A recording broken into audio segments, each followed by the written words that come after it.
I'm really delighted now to have our session focusing on doing politics differently, which of course is the subtitle to Cathy McGowan's excellent new book, Cathy Goes to Canberra. I'm so pleased to have Cathy with us. She's been a long-standing supporter of this program. Indeed, she actually reached out to us to offer to share the insights from this new book with you all. So I highly recommend you all get a copy. And I'm just so delighted that we also have Helen Haynes with us, and of course, Cathy's wonderful sister Ruth, who we all know as well. So perhaps even at the end, we can bring them both in, Cathy, for part of the conversation. During Cathy's time as a member for Indi, she actively worked in Parliament to develop policy around regional development, a National Integrity Commission, a Code of Conduct for politicians, all highly relevant right now, as well as drought policy. In 2019, she was awarded the Accountability Roundtable Award for Political Integrity. She's an Officer of the Order of Australia, a Churchill Fellow, and she lives very happily on her farm in the Indigo Valley in northeastern Victoria, which is such a beautiful part of Australia. So welcome, Cathy. Thank you, Sarah, and everybody. And I also, Helen Haynes, oh my God, I can see you sitting in that desk in that office. And yes, I'll do my bit, and have your contribution would be wonderful. I also want to acknowledge Ruth, as you know, my sister whom I love dearly. She's one of my 9 sisters, so there's others around, and I've got 3 brothers. Jackie Hawkins, I see you there, want to say hello. And Van, I see you there as well. So I've just touched those people today and in my preparation for tonight. So I've got a few things I want to share with you. But in doing it, I just want to start by saying just well done, and how proud I am. I feel like a grand auntie to see all of you on my screen and hearing what you're doing and the wondrous way in which you're making the world a better place. So I just want to put that out there. And I hope what I say tonight can value add to what you're all doing. And I wanted to talk a little bit about why I do what I'm doing, why I've come on board tonight to do it, to put that into focus. And then I want to talk a little bit about the doing politics differently, and then just a few little tidbits before I open it up for discussion, and really would welcome Helen's input as well. So for me, why do I bother turning up tonight to talk to you when I could be gardening or something else? And why do I care so much about politics? It's that I want to be part of a process of helping Australia reach its potential, because we're not there yet in any way, shape or form. And there's 2 parts of that potential that I see over the next 20 years or 50 years. Like, I'm not in a real hurry. And one of them is to reconcile with our past. We've got a lot of work to do so that we can sort of get over what I sort of imagine in my way was the family divorce of what happened with white settlement. You know, there's a huge rupture that we really need to go back and fix up. And I think it's possible, and we can do it. And the second part of all of that is, I see not so far into the future, we're going to have a national debate about what does a republic look like. And I want to be part of that in a way that's quite different from just changing the word about being a republic. Because what I think happened in the past is that we were a colony of England, and we just took on board everything all the government structures that England gave us, the Westminster system and everything that went with it. And in the period that we've been under white settlement, we've never really had a serious discussion about us as a mature nation. How do we actually want to be governed? How do we want our democracy to work? And how do we want it to work in the future so that we as a nation can really reach our potential and become the wondrous country that we really could if all our the people in our country could be engaged. So I want to be part of that process. I really do. And I'm really excited by the opportunity to talk to you tonight about how I see it happening, and then invite you to be part of that big debate as well. So when I talk about doing policy differently, and the book tells stories about this, and it's reinforced by Ruth's book as well, it is fundamentally a group of people who are values-based. And we might have different values, but we know how to have a civilised discussion around values and behaviours. And I think it's really important that we could bring that up from the subconscious to the conscious and know how we can work together across difference. That I really want to be part of an engaged community.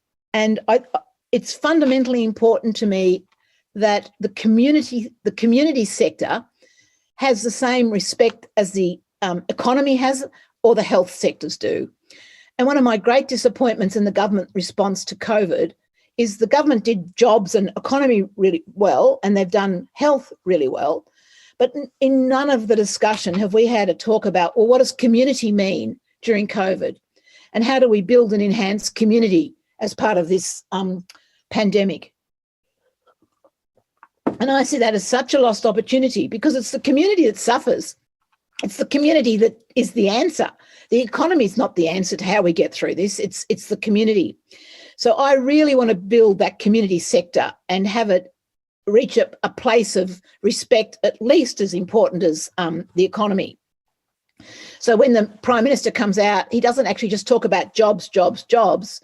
The Prime Minister talks about the soul of the country. He talks about the spirit of the country. He talks about the value of community engagement and the people in it. So we're not there yet.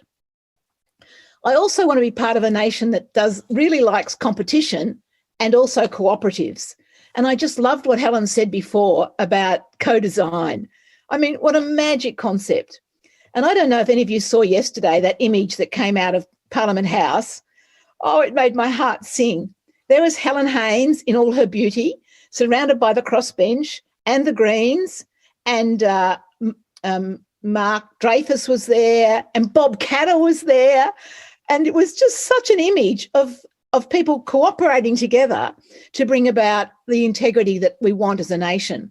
And Helen, I just think you should be so proud, because the skill to actually bring that cooperation in a competitive way into Canberra and get that image, it's such a statement of where we could be as a nation. I also want to talk a little bit about the idea of abundance versus scarcity. We're a nation of enormous abundance. There's nothing that we have got scarcity around. And yet you'd think the way we work that we were really short of people and capacity and resources, where we're not. And just the one example I'm going to give here, and it's one that really pricks my conscience, is I saw on Twitter today that we have spent $1.19 billion on the offshore detention of refugees. And I just think we found that money out of nowhere, and we've invested it in nothing. So we're not short of money, and we weren't short of money before COVID, and we won't be short of money afterwards. And it's how we spend the money that speaks to our values. So I think I really want to think about this thing of abundance. We've got enough to do everything we need to do. It's just the political will to do what we want to do and how we have that debate.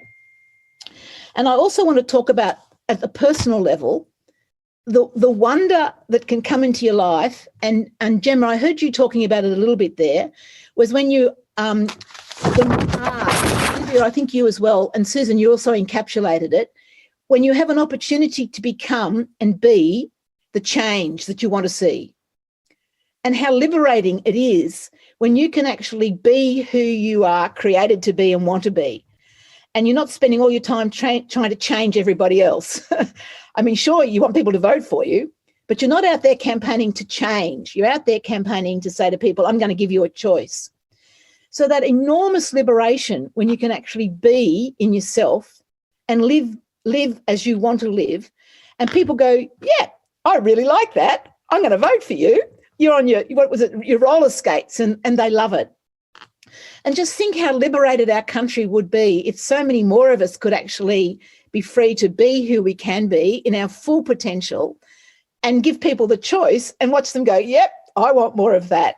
So I just want to, that's a different thing. And then I want to finish off with what became the catchphrase of my campaign, and also I know Helen's, and yours too, Jackie Hawkins, and I know it's out there.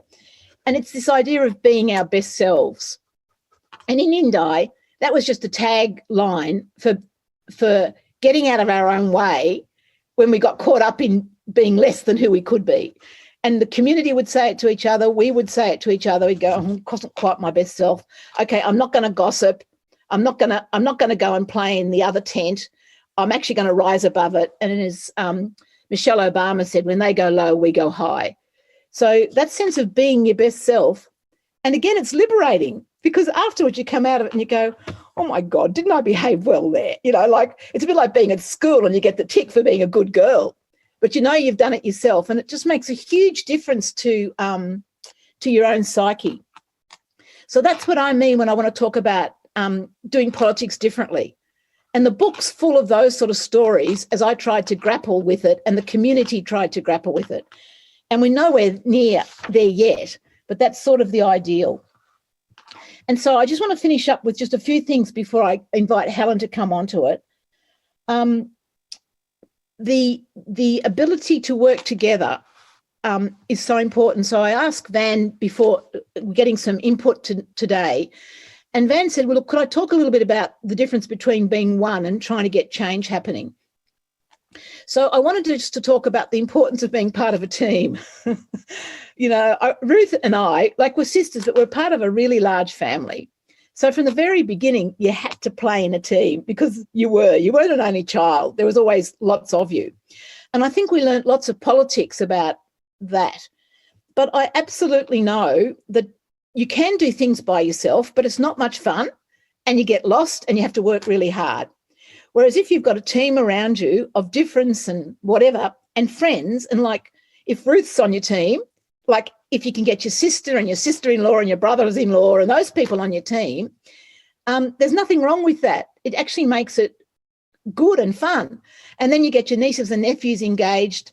And before you know it, you've created this bubble of engaged people who all share the fun of what you're trying to do. So I wanted to say to you, Van, you can do things by yourself, but it's not much fun. And I wouldn't recommend it. And if, as I've experienced, and all of you would have, in the country, we talk about the harvesters of tall poppies. You know, they come and knock you down. And that will happen. But if you're part of a team, if you get knocked off, well, that's okay. I go down and then someone else will come up. And if you've set it up that way, it won't really matter if you get a chance to go down for a bit, because then you can regroup. So I can't emphasize enough how that little story, Jenna, you just told about Talk Up Tuesdays and showcasing other people, it actually makes you safe. And not only does it make you safe, it makes you much more trustworthy, and it makes everybody else trust you more, because they can see you're a community and a team player. And if people feel you're a community and a team player, they want to be on your team, because then they know that that's a good place to be and you're not going to knock them out. So I can't stress enough the need to do work around how do we actually create political teams that are not necessarily parties. And again, I want to call out what Helen Haynes did yesterday. You just got to go and have a look at that picture. She created a visual image of a team of people who want to work on this issue of integrity. And she's done it, and it's put it out there.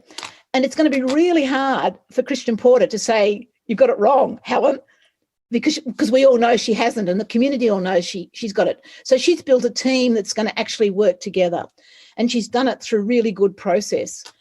And I don't think we've done enough work on our campaigning and our skills base of how do you actually build teams across difference that aren't there forever. You know, there are alliances that come and go, and that's fine. A bit like being in the family, you know, sometimes you're on mum's side, sometimes you're on dad's side, sometimes with your big kids, whatever. But you don't have to stay that way forever. You can move around, and we've got a lot more fluidity. So I think that's for me. We've got to do a lot more work there. We don't know how to do it.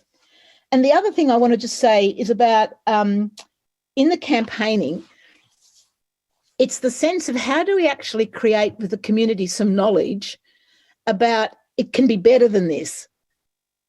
It doesn't, and because before you were talking about running for local government, about the hurt and the nastiness and all that sort of stuff that happens, we can change that. That's the operating environment that we're all in at the moment, but it doesn't have to be that way. And I'm really interested in some discussion with some wiser elders about how we actually work together. And in this case, it's women, but it's got to be with everybody, so that the politics actually becomes a bit like a sports day, a bit like the AFL Grand Final. So in the olden days, I think AFL Grand Finals were nasty and there were punch-ups everywhere and everyone had a really hard time. But now we've moved into professional space where we have tribal stuff happening, but people basically know how to behave. And I think we can evolve to that with politics. We just haven't got there yet. So in summary, what I wanted to cover off tonight about understanding your why and ask you to engage with me in this bigger picture for Australia, how we could reach our potential over the next 20, 50 years. What sort of nation do we want and how can we grow into it and leave our colonial past behind or build on it? How can we actually do this being politically with difference and how can we be the change that we want to see? And then how can we grow the skills about building a political environment that's safe to play in and you don't have to be watching your back all the time? So I wanted to put it out there and invite you as we move through the next 5 and 6 years of your political career that we stay in touch as an alumni and we keep talking about how we do this, because we'll always have difference about politics and that's fine. But I think there's so much that actually unites us about where we want and how we want the country to be. So I'll wrap it up there and really look forward to continuing the discussion and you know, I'm around for a long time. I'm not going to go anywhere. So I'll close up on that and pass it back to you, Sarah. Cathy, that was just truly wonderful. I think, you know, you've filled us all up, I think is the best way to put it, after quite the year about aspiring to the possibility of what politics can be and what you and Helen and all of the Voices campaigns are demonstrating as possible. So that was just gorgeous. I don't even really need to be here. That was just wonderful to hear all of those really meaningful changes that can be made in the way politics happens, whether you're an independent or in one of the parties. I was thinking before we open it up for questions, what might be beneficial is perhaps to really get into some of the practical examples of how you've brought this to life. So I was thinking we might talk firstly just about the community engagement, and then we might touch on how you built some great relationships across the different parties. That sense of really the power of true community engagement and how you built that up over time. And you know, you're quite open in the book about how you learned that as you went and it really evolved. But perhaps you could share a bit about those, the very practical ways it happened, you know, starting with those kitchen table conversations and building out, just to give people a sense of it. Because my feeling was when I heard, you know, was reading the book, is this is stuff that anyone should be thinking about when they're looking to start campaigning and then moving into politics. I'll start with a little bit, then I'm going to pass it over to you, Helen, because I really want to ask you to talk about how you built the community consultation around the integrity stuff, because I think you did that really well. But I want to tell you a little bit of a story about this, because I've always been a feminist and I've always been involved in women's ways of working. And my mum taught me how to weave and how to spin. So I've been part of the Spinners and Weavers group. So I know and I get craft and I like craft. And when we were getting underway, I thought to myself, well, how is it that we can engage people in this political project who are not politically engaged and they don't care about politics and they don't like discussion and they basically don't like difference? And I thought to myself, the best way I've ever seen that happen is when the spinners and weavers get together and they're spinning or weaving, they have all these other conversations around the topic, but they're concentrating on the one activity. So one of the things that we decided to do was create what we call these hubs. So they were a place where anybody could come. They were shop fronts, basically, but they were on the idea of a neighbourhood house. They had each of them had a good woman who was a coordinator. And, you know, I picked the good women. I rang up my friends and said, you know, hey, Julie, would you be the coordinator at Wodonga? Well, what was it going to mean? Oh, well, you have to turn up and do this. But what we want it to be, we want to have food, we want to have music. We want it to be a safe place where anyone can come in. And when they come in, there's always a job for them to do that meets their needs. So that idea works so well. In the beginning, we had women come in with them sewing machines to make orange bunting because orange was our colour. And you can never believe the buzz that came out of those rooms as those women, all on their sewing machines, made bunting. And then they decided they'd make everything else. And that was the merchandise that came out of it. So as these country women of all levels of sophistication are doing this. The blokes are coming around to pick them up. And someone said, well, we've got to get a men's shed sort of happening out the back. So we had jobs. Could you come in with your saws and your hammers? We want you to make the A-frames that we can stick the core flutes to. So and they were painting, and then someone said, well, why don't we paint chairs orange? Why would you paint chairs orange? And they said, well, we want to keep the seat orange. And it was like, oh, that's a really good idea. So out of that discussion came all this witty stuff. And then right across the electorate, people started making and painting orange chairs, sticking them up on trees in the middle of nowhere and it became the symbol for keep the seat orange. And it was just wacky and funny. And someone put out a toilet seat created orange and all over the electorate. And then when Helen came on, the seat orange sort of stayed a little bit, but Helen was able to morph that into this other idea of orange cockies, like a cockatoo. So we had people making cockatoos, and that became a symbol. And people say, well, what does it mean? We don't know what it means. We made up stuff, and Helen will probably give you a good answer to what it means. But then all around all the country roads and down the highways, there would be cockies hanging from trees and on mailboxes. And so and that only came about because we created this community and we created a space where people could get involved. We could never have designed that from on top, and we would never have had ownership. It only came about because these hubs made that sort of thing happen. And that only happened because we really went with women's ways of working, which is that sense of sitting around together and talking and being comfortable with each other and welcoming people in. That's where you get your most creative and best ideas. So my job was, and Ruth's, was to actually say to everybody, that's fantastic. I felt like a grandmother telling everybody that they were wonderful. What else can you think of?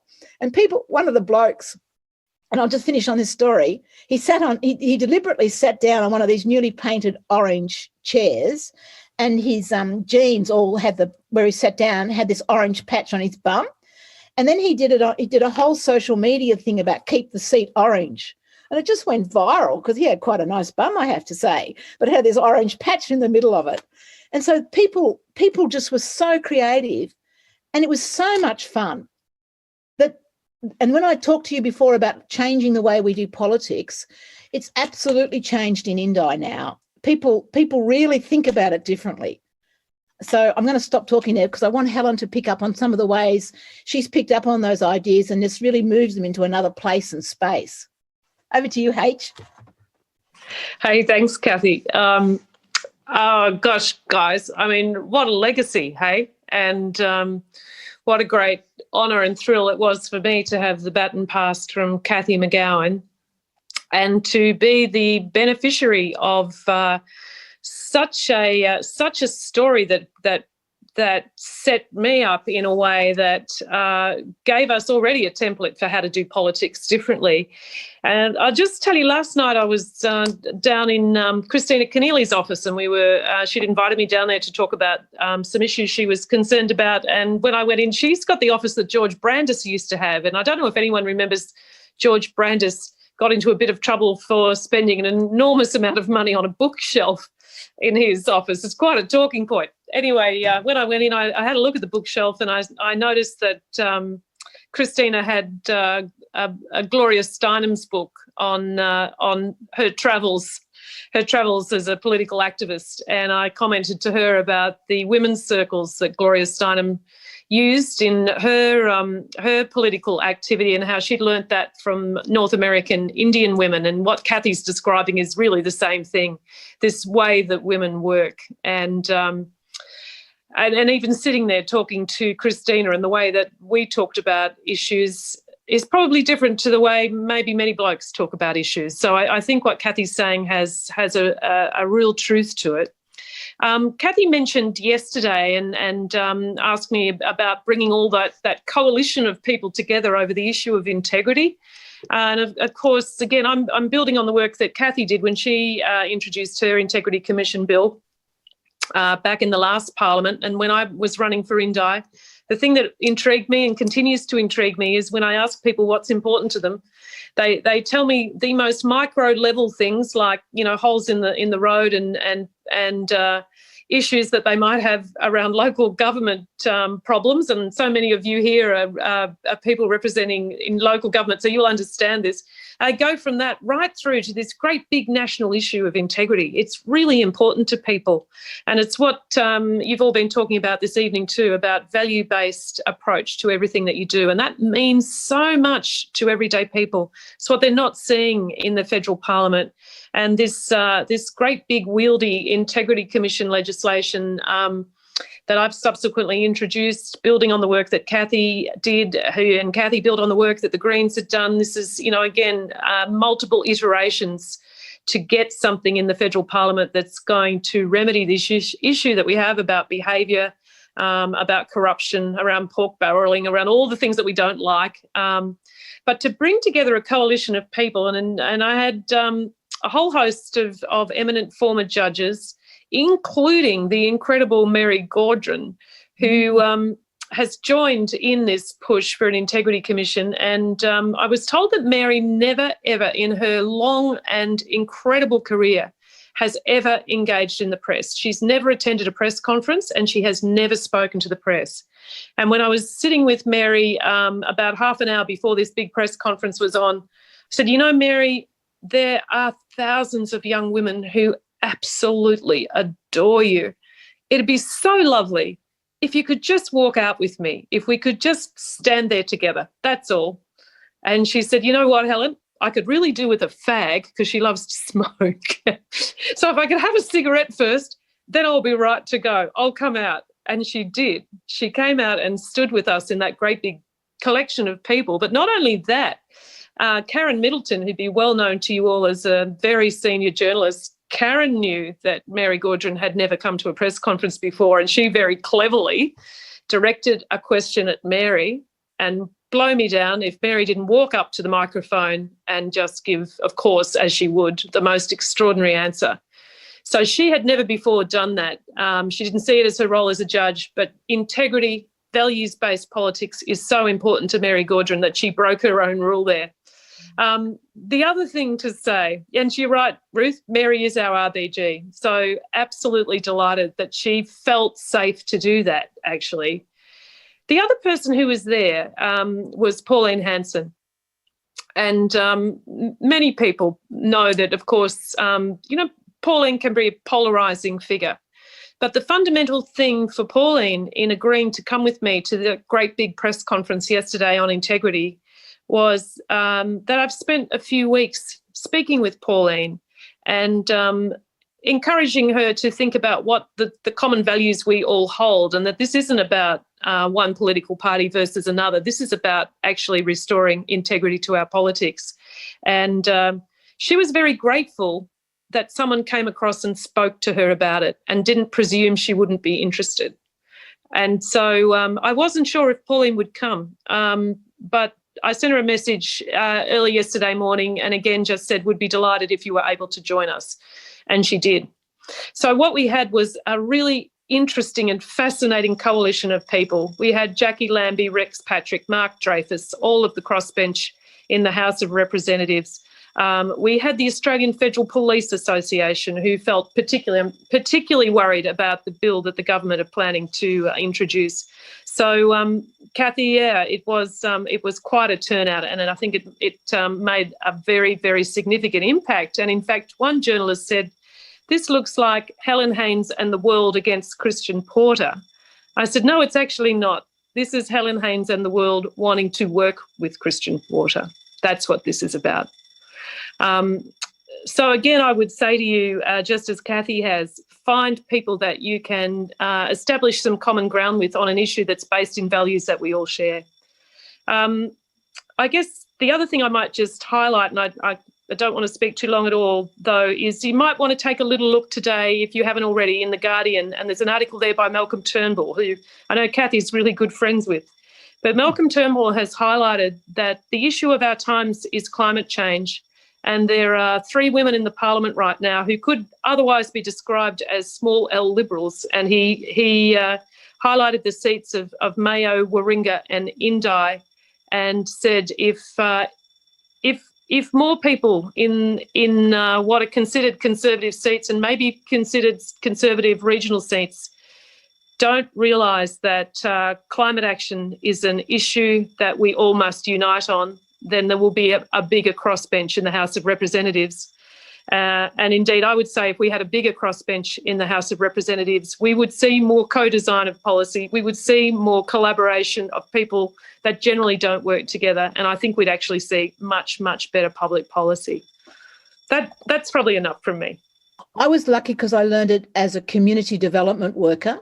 And in the very early days, I worked in the Department of Agriculture, and we got, as an extension officer, we got taught how to do all that stuff. And then, it's just not taught in any of the professional areas that I know now. So I don't know the answer, but I'm going to chuck it to Ruth, because Ruth might have Ruth McGowan might have a bit of something to add. Specifically about what?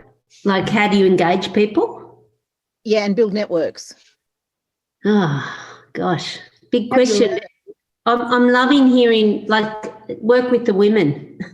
Well, 51% of the population, work with the women across boundaries, don't make assumptions. That's some of the messages coming through here. So I'm a volunteer firefighter. I work with the men and the women, but I also, the women that serve the scones and the cakes behind the table when there's a crisis, they're the ones you work with, understanding what's going on with the community. So, yeah, let's go for the 50% of the population that make the most difference, and that's the chicks.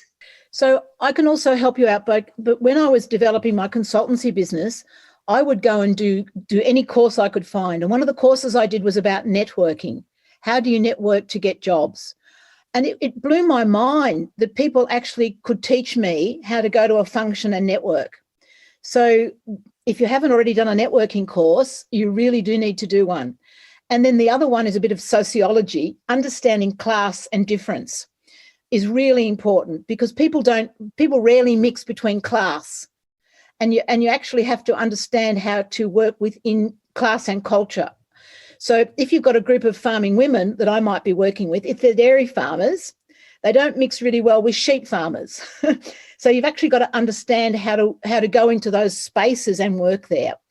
And you can be taught a little bit about it, but you've actually got to learn by doing, and you really need to be mentored into doing it. So, but they're very, very practical skills, because it makes your campaigning much easier if you can actually understand how to move between class and demographic and be comfortable in it. And knowing that you've got to change your clothes, because you can't wear the same dress talking to dairy farmers as you are talking to business workers. So understanding some very practical things like that makes the campaigning easier, but it also makes, once you're a member of parliament, fitting in and belonging to a group so that they feel that you can actually represent them, making it much easier as well. Helen, what's your sense about that? Helen Haynes? Oh, yeah, you're absolutely right, Cathy. And I've never done any formal courses in any of these things, but I spent 30 years working in healthcare, and 20 of those working as a nurse and a midwife. And in healthcare, of course, you get to meet people at every different demographic, and you learn to work out really different ways of communicating with people. And I think that helped me enormously and it continues to help me to talk to people from all walks of life. But I think what Cathy says about adopting the uniform has got a bit of truth in it. There's part of us, of course, that like to think we can be just our absolute individual self and get away with it. And a lot of the time we can, but there's no question that at times you need to adopt the uniform of the place where you're at. And, you know, sitting here like now, I'm actually feeling rather hot in this jacket. Of course, as a parliamentarian, you need to look like one to some degree in order for people to think you can actually do the job. But most importantly, I think it's crucial that you meet people where they're at, and that you work hard to be your best self, but to fit in with the environment where people are at, because when they're comfortable in their environment, and if you help them to feel comfortable by fitting in with that, that's when you find out what really matters to them. And ultimately the job of any representative is to understand what matters to the people that you're representing, to make sense of it, to know when you can say to them, look, I think I might be able to help you with that, to know when you have to say, I can't help you with that, but I know someone who can, and to be able to communicate with compassion the times when you have to say, I don't think we can fix that. The first part of the plan was I had to go and speak to Christian Porter. And I've got to say, I was pretty intimidated when I first did that. He was one of the first people I met because I knew this was high on the agenda for Indi. So the first thing I had to do was face the Attorney General. So just stepping into his office was a big deal. But I've met with Christian now probably 6 times, and I've got to say, the second last time I met with him, I said to him, I'm tired of waiting now for you to introduce your bills. So I've been to see you now 5 or 6 times, and every time I've told you what I'm going to do next. I told you I was going to introduce the Beechworth principles, which were the 5 principles by which I'd judge your bill. Haven't seen your bill yet. And now I'm here to tell you that I'm going to introduce my own bill, and I've been working with this great coalition of people, including 5 people on your side. I'm going to introduce it on Monday, so just letting you know. And, of course, he said, well, you can do whatever you like, Helen, but it, won't make a jot of difference to me. So I did introduce the bill, and we had an enormous amount of media about that and a lot of interest. And, of course, the very next week, the attorney introduced the government's bill. And prior to introducing that bill, he had said to me, look, when I do decide to introduce the bill, Helen, you'll be the first one to know. And I said, really, the first one to know? He said, well, maybe not the first one, but I will give you the drop before I make it public. And even in that conversation, what was clear to me is that he knew I was serious. We had a respect between each other in understanding that we both cared very deeply about this issue. And sure enough, 10 minutes before the press conference, I had a call from Christian, a missed call, I might say, because I didn't recognise the number, and I didn't take the call. Next thing I see him on the telly announcing the bill, and I look back in my phone, and there's a voicemail from him saying I'm about to announce that I'm going to release my bill. So I think that you have to face the person that you may have a difference of opinion on and try to, meet each other at where you're at. And that's really the first step. The next step, though, is to find people, apart from the usual suspects, who may be with you on this. And there were a few people I knew who might be with me on this, and I knew that they might be because I started the conversation with them very early over the 5 key principles that I thought needed to be in the integrity bill. So I continued to have those conversations, and I asked them to talk to other people and introduce them to me, and that's what we did. And the other thing that I did, and Cathy would know about this, is there's a lovely lunch club in Canberra called the Menzies Cornwall Club, which is established by John Alexander, the member for Bennelong, and it's based on that beautiful historical relationship between Robert Menzies and the leader of the opposition, Arthur Calwell, and they used to meet together regularly and talk about ways they could improve public policy. Incredible, actually. So that's what we do at lunchtime. And there were a few people that I met through that club as well that are working with me on this bill. And finally, I would say is that I in no way would ever, in any circumstance, do anything with the members of the government who are working with me on this to embarrass them or make life difficult for them. So it's about going along slowly so that when they're ready to do something more, that they will feel safe to do so as well. And if I can value add, Alex, it was a great question. But what Helen's just told you, it's called work, W-O-R-K. There's no shortcuts. She has been working on this for 2 years. She has spoken to everybody. She's rung them up. She's done the groundwork. She's done the hard foot slog. It didn't just start. And we've got to do the work. She could have hoped that Christian would have been better and come to her, but he's not. But because she has done the work and she's built the relationships and she's done it in such a respectful way. Now, one of the things I've noticed is it's really hard to actually face up to the fact that if you want change, you're the one that's going to have to do the work. You might want other people to be better. You might want to change them. But the only way she's going to get Christian Porter on side is if she continues to do all the work and get other people to help her, of course. So when I was preparing my notes tonight, I had the big words written, we've got to do the work. And I know, Ruthie, I'm just talking about you for a bit, but all the work that happened to get those women up to local government, Like it was volunteer work and it was hours of work. But you don't get the change if we don't do it. So it's, again, a bit like helping support each other with our families and our communities as we do the work that we know we're going to have to do. Because if we don't do the work, it just won't happen. And it's really hard, detailed, foot-slogging, strategic stuff that you've got to do. I feel like that's a really lovely note to finish on, because we've covered the values-based approach, the integrity, the community engagement, but it's also about getting on and doing the work. So I just feel incredibly grateful to you, Cathy, and to Helen and Ruth to being part of that too. I think that was just such an interesting conversation. And I have no doubt from watching the faces of everyone here, there's been a lot that's been taken away from that. So great appreciation from us. And, you know, this really does feel like a Pathways community. And it's exciting to think about how that's going to continue to grow and strengthen over the next few years. So we love you being part of it and look forward to you continuing as well. Have a wonderful summer. Enjoy a bit of relaxing after quite a year. And Helen will be watching with interest and you know, supporting from the sidelines to see how you can progress things. It's really important work. All right. Take care, everyone.